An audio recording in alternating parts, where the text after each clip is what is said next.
My daughter's husband left her stranded on a cliff road at midnight, in the middle of a storm. She had begged him to stop the car. He only smirked and said, maybe the rain will wash away your nonsense." As her headlights disappeared into the fog, I knew I might never see her again.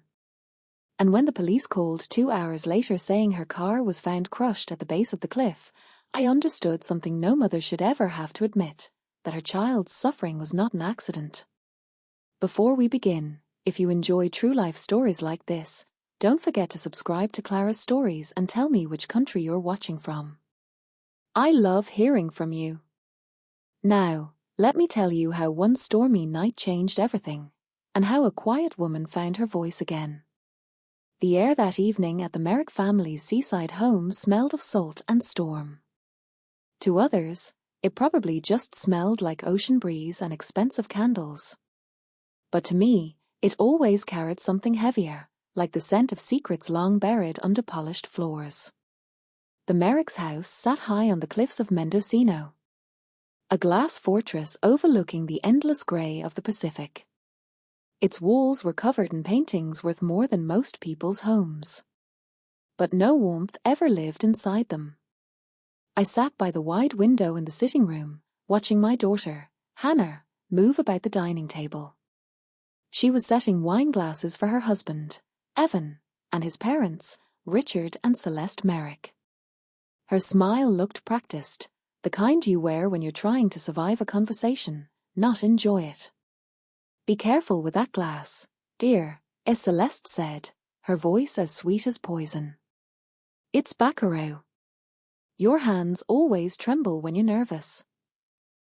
Hannah laughed softly, too softly. "Just the caffeine," she murmured. But I saw the flicker in her eyes, the same one I used to see when she was a child lying to hide a bruise. Evan poured himself more wine. He'd already had too much. And the more he drank, the more he leaned into that cruel charm of his. He loved audiences, especially when his cruelty could pass as humor. "Tell me, Mom," he said suddenly, turning to me with that fake smile. "How does it feel to raise a daughter who can't even cook a proper roast but can spend hours taking pictures of clouds?" I said nothing. I had learned long ago that men like Evan don't want answers. They want reactions. Hannah forced a laugh. "Evan, stop," as she whispered. He didn't. He never did. The Merricks loved control. Everything about that house, from the temperature of the wine cellar to the way the curtains opened automatically at sunrise, was a statement of power. And Hannah, my gentle, dreamy girl, had become just another ornament in their carefully curated life. I came only because she asked me to. She said, "Mom, please come this weekend. They're trying to make peace." But as I watched Richard Merrick raise his glass and make a toast about his strong family values, I knew there was no peace here. Only performance. When the storm clouds rolled in that night, the ocean turned black and restless beneath the cliffs. And I felt something deep inside me, an unease, the kind that whispers before disaster. The wind began to howl around 9. The waves below crashed so violently that the sound shook the windows. Rain lashed against the glass like pebbles. Inside, the Merrick's dinner turned into a drinking contest. Evan and his father laughed too loudly. Their words slurred together in a blur of arrogance and whiskey. Celeste kept smiling that thin, unbreakable smile. The one that said she'd seen worse and preferred to stay out of it. Hannah sat quietly, folding her napkin again and again between trembling fingers. She looked at me across the table, her eyes silently pleading, "Please, don't make it worse." But I couldn't stay silent anymore. "Evan," I said, keeping my voice calm. "You've had enough. Let her be." His chair scraped back sharply. "Let her be?" He grinned, That dangerous grin people wear right before they decide to do something cruel. She's my wife. I'll decide when she's had enough of anything. Richard chuckled approvingly, like he was proud of his son's defiance. The air grew thick with that strange, quiet tension that comes right before someone breaks a glass. And someone's heart. Hannah stood up abruptly. I'm leaving, as she whispered. I need air. Not in this storm, I said, rising too. But Evan caught her wrist before she could reach for her coat. Fine, he said, voice heavy with wine and venom. If you want air, I'll drive you. Maybe the rain will wash some sense into you. Evan, stop it, as Celeste muttered, barely glancing up. But her voice held no weight. It never did. Before I could stop them, he had grabbed the car keys and pulled Hannah toward the door. I followed them onto the porch. The night was wild. Wind whipping her hair, rain soaking her thin dress in seconds. Evan! I shouted. She's not going anywhere. But he only laughed and opened the car door. Relax, Mother, he said over the wind. We're just taking a drive. Married people talk things out. The car's headlights cut through the fog like two angry eyes as it roared down the narrow road leading to the cliffs. I stood there in the rain, powerless, watching those lights fade. Until they disappeared completely. That was the last time I saw my daughter's car whole. 2 hours later, the phone rang. A calm, unfamiliar voice said, there's been an accident. A vehicle went off the North Clifton turn. We believe it's your daughter's. The world went silent. The wind outside stopped howling. Even the rain paused. As if nature itself was holding its breath. When I reached the crash site, blue lights flickered against the rocks. The car lay crushed at the bottom. A mangled heap of silver twisted against black stone. The ocean below roared, as if trying to swallow what it had just been given. They pulled Hannah out alive, barely. She was unconscious, her face pale under the rain. Evan stood nearby, wrapped in a blanket, unhurt. He told the officers she had grabbed the wheel after an argument. That it was all a terrible accident. But as the paramedics lifted my daughter into the ambulance, he looked at me and smiled. Not with guilt. Not with fear. With triumph. And in that smile, I knew the truth. He hadn't lost control of the car. He had lost control of me. And that was about to change. The hospital smelled of disinfectant and rain. Machines beeped softly in rhythm. Like fragile heartbeats that were trying to remember how to live. Hannah lay there, pale and still. Her face framed by white sheets. A bruise blooming like a dark flower near her temple. The doctor spoke gently. His voice low, professional. Head trauma, mild hypothermia, but she's stable. She's lucky to be alive. Lucky. That word sounded cruel in the sterile light of that room. I didn't feel lucky. I felt hollow. Like I'd been emptied of everything, grief, rage, even prayer. When Evan came in later, his shirt still neatly pressed, his hair damp from the rain, I thought I might scream. But I didn't. He brought flowers. White roses. He placed them on the bedside table and looked at me with mock concern. She'll be fine, he said. It was just a fight. You know how dramatic she can be. I stared at him. At the perfect man the world believed him to be. The successful architect, the generous husband. The charming son who donated to charities and posed for magazine photos. Everyone saw the smile. No one saw the cruelty beneath it. He leaned closer. "She shouldn't have grabbed the wheel, Mrs. Carver," he whispered. "Next time, maybe she'll learn to listen." That was the moment the old me died. The quiet, accommodating mother who believed silence kept the peace. Peace built on fear isn't peace. It's prison. I waited until he left. Then I took the white roses and threw them into the trash.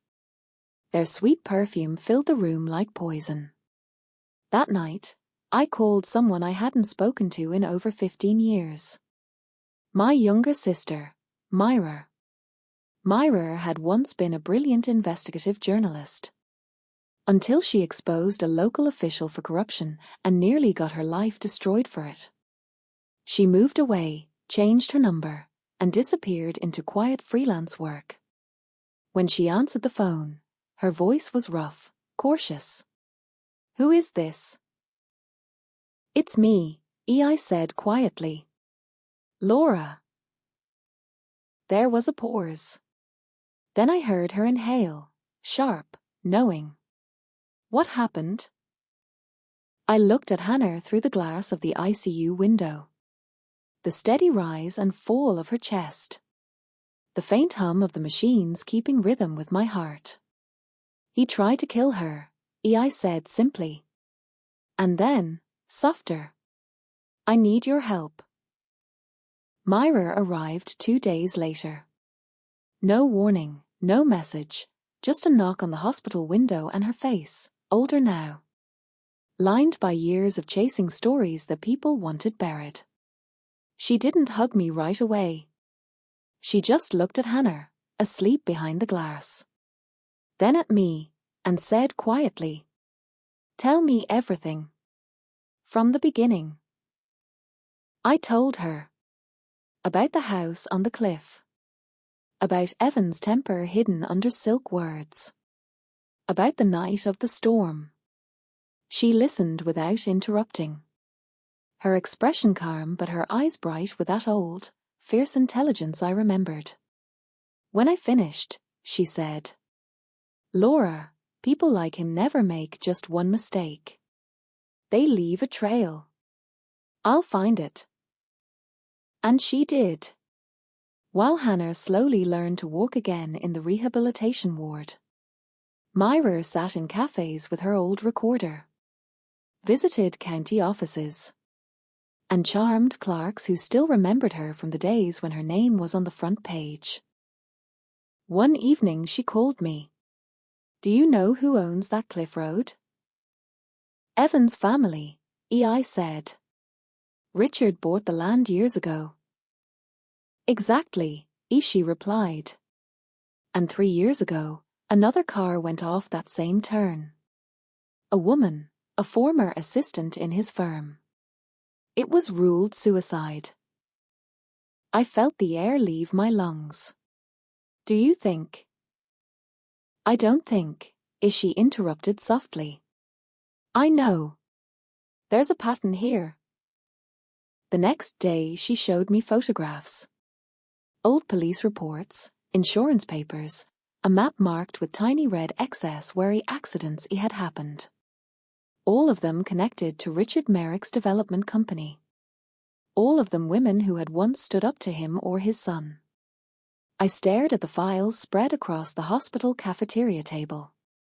It looked like chaos, paper, ink, truth, but to me it was order. It was justice beginning to breathe. "What do we do now?" I asked. Myra leaned back. "We don't shout," as she said. "We don't accuse. We just show the world what they've done. Let the noise come from everyone else." For the first time in weeks, I felt something close to calm. The kind of calm that comes not from forgiveness, but from certainty. That night, while Hannah slept, I opened her phone. Inside was a string of messages from Evan, long, self-pitying apologies, each one ending with "come home." I typed one line and sent it back. "She already is." Then I put the phone away, turned off the lamp, and waited for the morning. Myra worked in silence for weeks.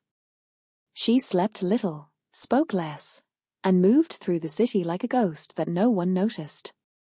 But everywhere she went, someone talked. An accountant who once managed the Merrick Foundation's books. A former gardener from the Cliff Estate. A police officer who had retired early after his report went missing. Piece by piece, the story came together. Not a single crime of passion, but a long pattern of arrogance dressed in money and charm. While she built her case, I stayed by Hannah's side. Her body healed faster than her eyes. Sometimes she'd stare out the window for hours, as if waiting for the sea to forgive her for surviving. One afternoon, as sunlight poured into her room, she said softly, "Mom, I saw him that night, in the mirror, before we left." He looked calm, like he'd already decided something. I thought it was just another argument. I took her hand. "It wasn't," I said. "He made a choice. Now we'll make ours."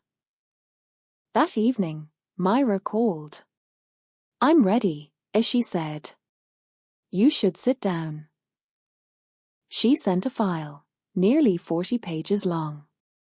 Emails, bank transfers, property deeds, proof that Richard Merrick had paid off officials to close accident reports, that Evan had taken out life insurance policies on his wife's name, that their company had hidden funds offshore, and attached at the end, a video. A recording from a security camera near the Cliff Road.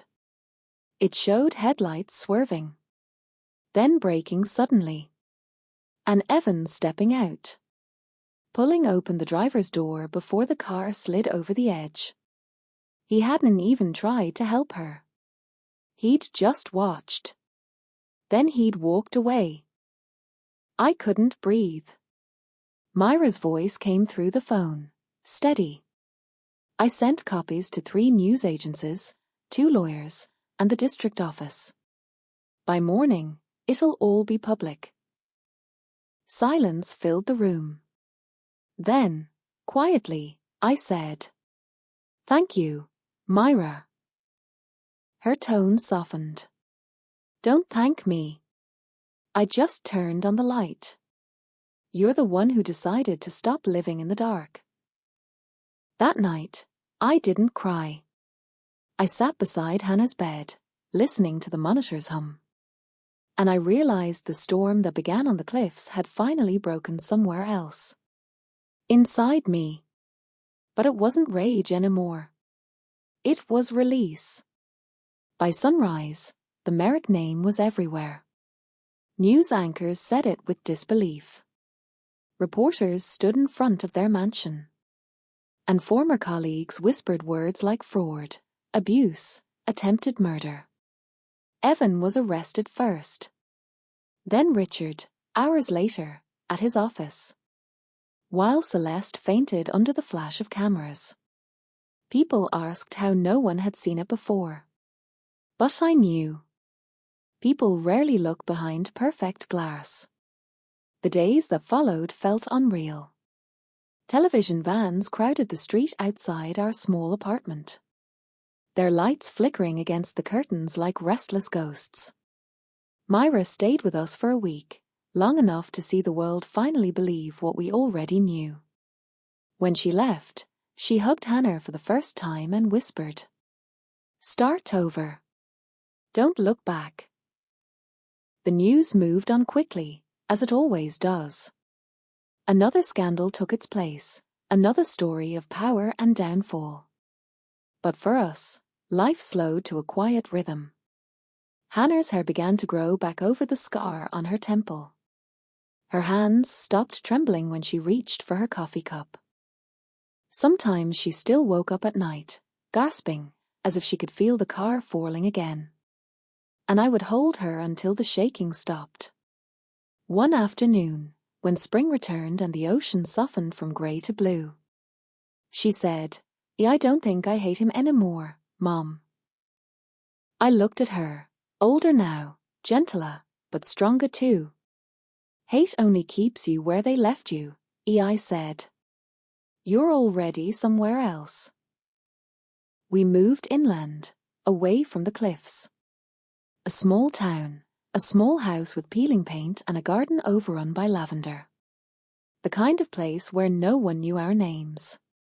Where mornings smelled of bread and sunlight instead of salt and fear. I started volunteering at the local library. Dusting shelves, mending torn pages. Putting every book back in its proper place. Order. Peace.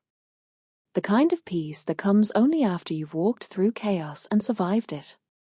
Hannah began teaching art at the community centre. The children loved her gentle voice, her patience. She laughed again, not the fragile laughter from the Merrick dinners, but real laughter, round and bright like it used to be when she was little. Sometimes, when the wind came in from the west, I'd catch the scent of the sea on it and feel that old ache return. Not pain anymore, just memory. And in that memory, I'd hear my sister's voice. You're the one who decided to stop living in the dark. She was right. Our freedom didn't come from their punishment. It came from our silence ending. From the moment we stopped pretending that cruelty was just a bad habit. And called it what it was.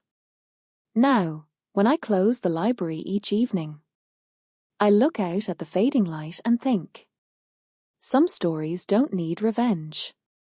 They just need the truth told out loud. That's what saves people. That's what saves us. And this concludes the story of Laura and Hannah Carver. A story about quiet courage, sisterhood, and the power of truth. Tell me, what do you think? Was Laura right to expose them? Could she have chosen forgiveness instead of justice? Or are some truths too heavy to leave buried? I'd love to hear your thoughts in the comments below. If this story touched you, please support Clara's stories by liking and subscribing. Your kindness keeps these stories alive and helps voices like Laura's and Hannah's be heard.